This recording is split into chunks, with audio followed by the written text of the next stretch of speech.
නපුරු පුංචි බේබිගේ පමා වූ ආදරය 15 කොටස.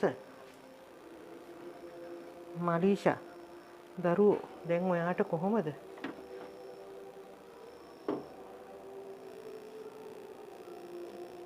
අසනීපව හිටිය මලීෂා උදේට කිරිබත් කැටයකුයි කෙසෙල් ගෙඩියකුයි කාලා පැරසිටමෝල් 2ක් බීලා නිදියගත්තු පාර ගැස්සිලා ඇහැරුණේ විනීතගේ හඬින්.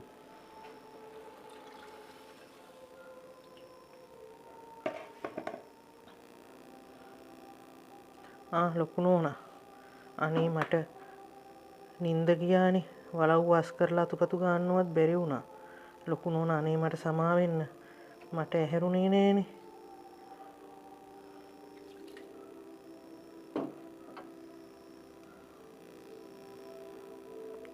කවුද දැන් වලව්ව අස් කරන්න කිව්වේ? වැඩ කරන්න බැරිය පස්සේ ඉස්සෙල්ලා සනීප වෙලා ඉඳපන්කෝ.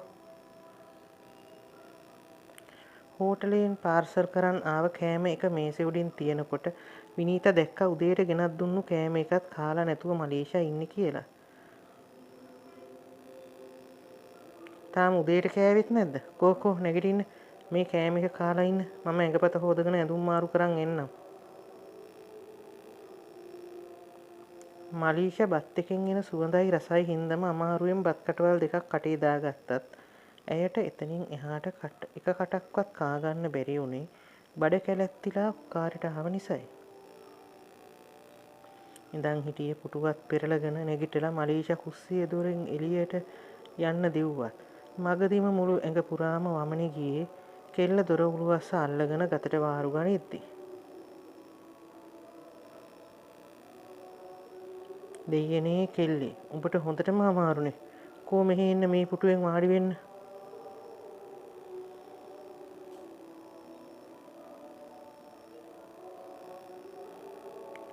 මලීෂා වමනේ දාන තැනට විනීතා ඇගේ අතකින් අල්ලලා පුටුවකින් වාඩි කෙරෙව්වා. විනීතා මොකද සද්දෙන් කතා කළේ? විනීතාගේ සද්දෙට ලොකු හාමුත් ආවා එතනට. අනේ අපේ මහත්තයා මේ දරුවට හොඳටම අමාරුයිනේ.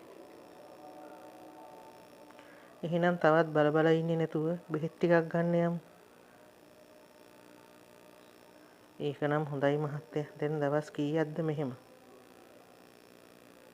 වෛද්‍යවරයා හමු වූ මොහොතේ සිට විනීතාගේ හැසිරීම මලීෂාට ප්‍රහේලිකාවක් විය. මේ ලොකු නෝනාගේ කියවිල්ලේ පිප්පිල්ලේ ඉවරයක් නෑනේ. කාට මොනවට බනිනවද දන්නේ නෑ. දොස්තර මහත්තයාටද දන්නෙත් නෑ. ලොකු හාමුත් සද්දයක් නැතුව අහන් ඉන්නවා. දොස්තර මහත්තයා හම්බ වුණ වෙලාවේ ඉඳලා කාර් එකේ එනකම් ගෙදරට ඇවිල්ලත් මේ කියවිල්ල ඉවරයක් නෑනේ.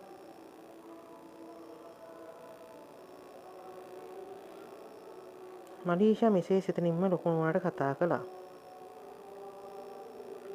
ලොකු නෝනා අනේ කාටද බනින්නේ? ඇයි දොස්තර මහත්තයා ගාව ඉඳලා ආව වෙලේ ඉඳන් කේන්තියෙන් දොස්තර මහත්තයා මාව මැරෙනවා කියලාවත් කිව්වද?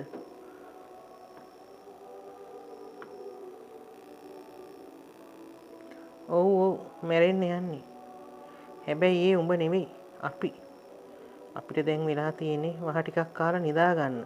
එළි වෙනකොට මැරිලා ඉඳීනේ. එතකොටවත් හිතට සැනසීමක් ලැබෙන්නේ නැතේ.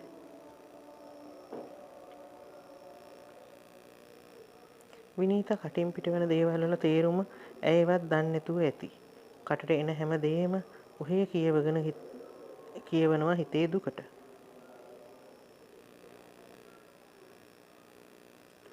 විනීත ඇති දැන් ඔය කියවිල්ල නවත්ත ගන්න. අපි කොච්චර කියෙව්වත් වෙච්ච දේවල් ආපස්සට හැරිලා නවත්තන්න බෑනේ. ඒ හින්දා අපි ඉස්සරහට කරන්න පුළුවන් කළ යුතු දේවල් ගැන කතා කරමු. ඉතින් මහත්තයා අපි කොහොමද මේවායේ අගක් මුලක් දන්නේ? මේවට කවුද වග කියන්න ඕනේ කියලාවත් අපි දන්නේ නෑනේ.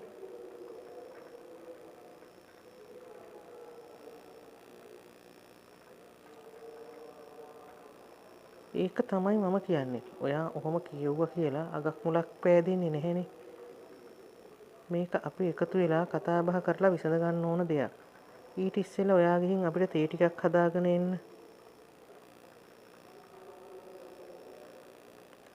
ලොකු නෝනා ඉන්න මම තේ හදාගෙන එන්නම්. ලොකු නෝනාට මහන්සිත් ඇතිනේ. මලීෂා කිව්වේ විනීතා උදේ ඉඳලා වෙඩින් එකේ වැඩක් කරලා. ඒ මදිවට ගෙදර ඇවිත් මලීෂා එක්ක බෙහෙත් ගන්න යන්නත් උන නිසා. ලොකු නෝනා අන්න රබර්වත් තහඩු ගෙදර පත්මනෙන්ද කතා කරනවා. මම මේ කිවල් දොරවල් අස්පස් කරන්න පත්මට එන්න කිව්වා. උඹ ඵලයන් කාමරේට මම පත්මට කියන්නම් තේ ටිකක් හදන්න කියලා. විනීතා ගෙනත් දීපු තේ එක බී බෙහෙත් පේලක්ද බී මලීෂා ඇඳට වැටුනේ ඇඟපතට දෙනෙන අමාරුව හින්දා.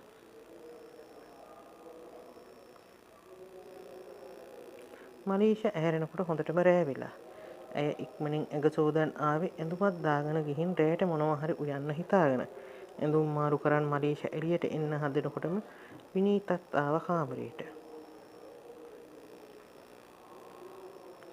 මලීෂා එන්නකො ටිකක් සාලෙට ලොකු මහත්තයාට ටිකක් ඕනරු ඔයාට කතා කරන්න.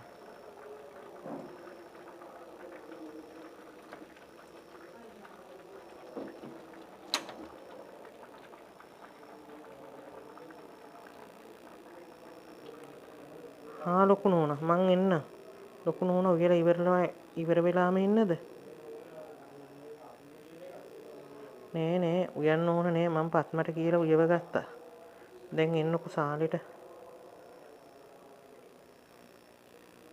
මලීෂා දරුවෝ වාඩි වෙන්නකො මෙතනින්. නෑ ලොකු මහත්තයා මම මෙතනින් හිටගෙන ඉන්නම්.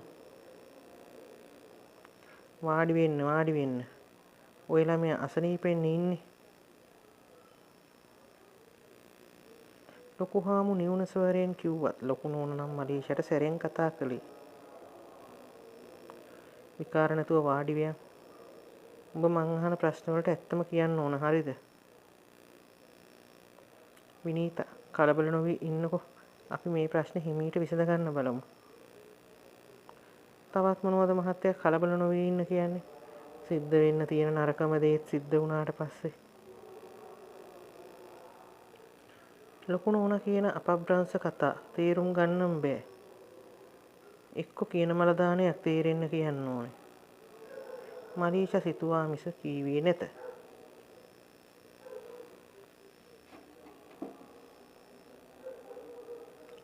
නැවත කතා කරන්න හදපු විනීතා අතින් ඉක්කර නවත්තා ලොකු හාමු කතා කරන්න ගත්තා.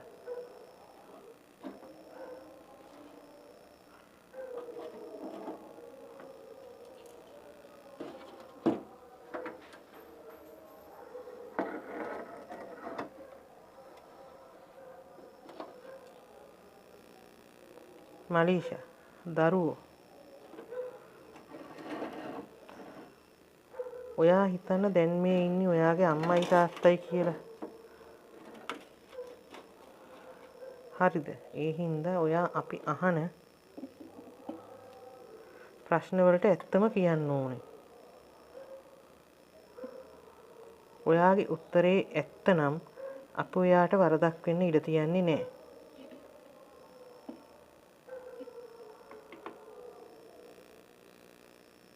ඔයා මේ ගෙදර වැඩට ගෙනාවට අපිට ඔයා අපේ දුවක් ගානයි. ඉතින් මේ ප්‍රශ්නේ ඔයාට අසාධාරණයක් නොවෙන්න විසඳ ගන්න නම් ඔයා අපිට ඇත්තම කියන්න ඕන. තේරුණාද? ඔව් හාමු මහත්තයා. මලීෂා ඔයා අපිට ඇත්ත කිව්වොත් ඔයාට කිසිම කරදරයක් නැතුව මේ ප්‍රශ්නේ විසඳගෙන ඔයාව අසරණ වෙන්නේ නැතුව ලස්සනට ජීවත් වෙන්න පුළුවන් පරිසරයක් හදලා දෙනවා අපි. තරහ ගියාම මම ඔයාට කෑ ගහනවා තමා. ඒත් මමත් අම්මා කෙනෙක්.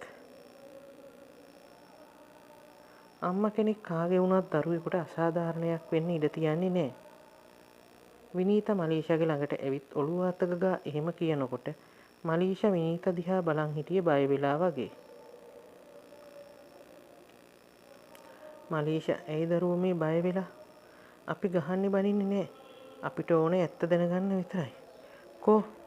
බය නොවී ඔයා මට කියන්නකෝ ඔයා කාත් එක්කද ප්‍රේම සම්බන්ධයක පෙරළුණේ කියලා. ලොකු නෝනා මේ මොනව අහනවද මන්ද? මම මේ ගෙදරට ඇවිල්ලා අවුරුදු 4ක් විතර වෙනවා.